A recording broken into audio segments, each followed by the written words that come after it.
Hai, selamat liburan. Nah, sebelum libur kemarin nih, saya punya banget cerita pasien yang bisa jadi edukasi buat kita semua. Nah, pasien saya nih seorang ibu dengan 3 orang anak. Anak paling kecilnya umur 7 tahun, usia ibunya 43 tahun. Datangnya dengan keluhan haidnya sering banget memanjang, banyak banget, dan sebulan nih bisa 2 kali haidnya. Jadi haid 10 hari atau 2 minggu, kemudian beberapa hari berhenti, keluar lagi haidnya. Itu sudah berlangsung beberapa bulan terakhir, tapi sebenarnya ibu ini merasa perutnya membesar sudah kurang lebih hampir setahun ini, tapi ibunya nggak berani periksa. Nah, jadi akhirnya karena ibunya sempat masuk rumah sakit dengan HB yang rendah, HB-nya 5,5, dan kita lakukan transfusi sampai 4 kantong, akhirnya kita lakukan pemeriksaan karena dikonsulkan ke dokter obgyn ya, ke saya, dan kemudian kita rawat di ruangan obgyn karena kita diagnosis dengan mioma uteri. Nah, miomnya nih ukurannya sudah setinggi pusat atau seperti kehamilan 24 minggu atau 6 bulanan. Nah, sekarang yang jadi masalah adalah karena sudah menimbulkan keluhan ya yang berhubungan sama kualitas hidupnya, artinya haidnya yang memanjang, pasti nggak nyaman karena sudah membuat HB-nya rendah atau hemoglobinnya rendah. Jadi pada akhirnya kita harus melakukan tindakan. Tindakannya adalah operasi angkat kandungan ya. Sebenarnya mioma uteri itu adalah suatu tumor jinak ya. Jadi tumor jinak ini nggak akan jadi ganas. Tapi kenapa perlu dilakukan tindakan? Karena sudah memberikan keluhan atau dampak yang berat nih buat pasiennya. Apakah harus selalu dioperasi? Jelas nggak harus selalu dioperasi. Kalau misalkan tidak menimbulkan keluhan, ya nggak perlu dioperasi.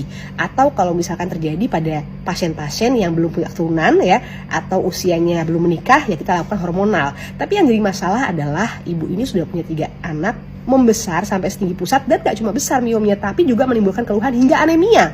Beberapa kali masuk rumah sakit.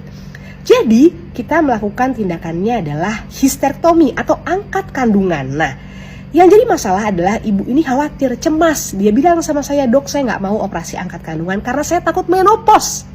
Kalau saya menopause, saya takut gak bisa memuaskan suami saya lagi. Aduh dok, saya stres banget." Nah, saya kasih tahu sama ibunya nih, ibu gak usah khawatir. Kalau kita melakukan tindakan angkat kandungan atau histerektomi, tindakan yang kita lakukan tuh histerektomi ada beberapa tahap atau ada beberapa pilihan. Total abdominal histerektomi atau histerektomi total, diangkat semua sampai mulut rahimnya. Bisa juga pilihan yang lain adalah supravaginal histerektomi atau angkat kandungannya tapi serviknya atau mulut rahimnya disisakan ya.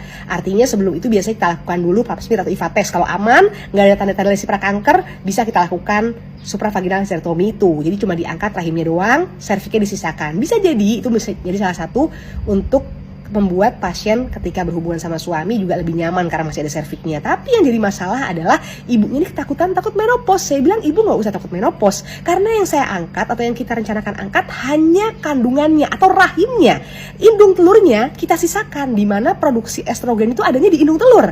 Jadi nggak usah khawatir menopause. Selama masih ada indung telur, artinya produksi hormon estrogen masih berjalan. Jadi ibu tidak akan menopause, hanya ibu tidak akan haid lagi karena tempatnya keluar haid itu ada di rahim, sementara rahimnya kita angkat. Tapi untuk menopause tidak akan menopause selama indung telurnya masih ada.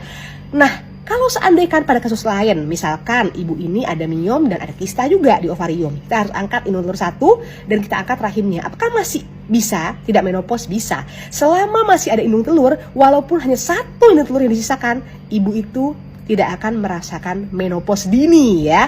Artinya keluhan-keluhan menopause tidak akan dirasakan karena masih ada indung telur untuk tempat produksi estrogen. Yang tidak bisa hanyalah haid karena tentunya tempatnya haid di rahim ya. Terus kemudian juga tempatnya hamil di rahim, jadi nggak bisa hamil, nggak bisa haid.